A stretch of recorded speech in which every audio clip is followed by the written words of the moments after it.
Problema ganito, hindi po ako pumirma ng budget.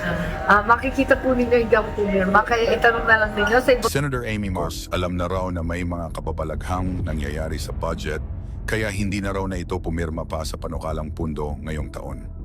Viral nga sa ngayon ang usapang budget sa 2025 dahil nga sa inilabas ni former President Rodrigo Duterte na kababalaghan sa BICAM kung saan ay may nakitang mga blanco sa 2025, ibang pahina ng budget ngayong 2025. Kung matatandaan ninyo na kwenisyon ni Senator Amy Marcos ang budget noong nakaraang taon dahil nga sa mga natuklasan nito sa budget noon.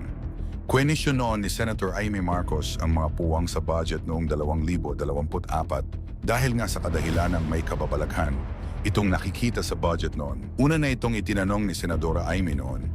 Pero wala siyang aksyonan noon kay PBBM.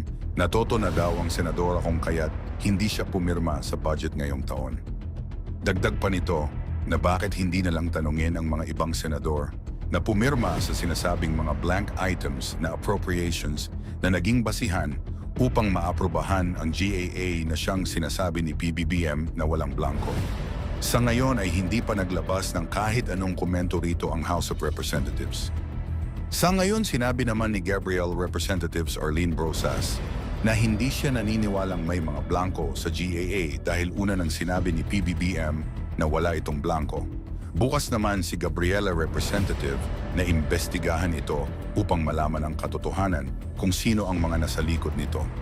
Nauna nang sinabi ng kampo ni PBBM na nagpapakalat umano ng fake news si FPRRD, dipinsa naman ang kanilang grupo.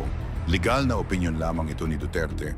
Nilinaw naman ni incoming Senator Vic Rodriguez, hindi maglalabas ng kahit anumang komento si Duterte kung ito ay isang hindi kapanipaniwala.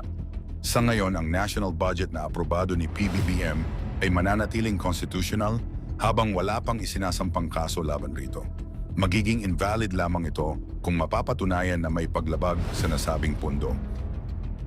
Ang problema ganito, hindi po ako pumirma ng budget. Makikita po ninyo hindi ako pumirma, kaya itanong na lang ninyo sa ibang senador kung anong kababalaghan kung meron nga. Ang akin, nag-privilege speech na ako, tapos sinabi ko na yung nakita kong mga problema at matapos noon, hindi na ako pumirma.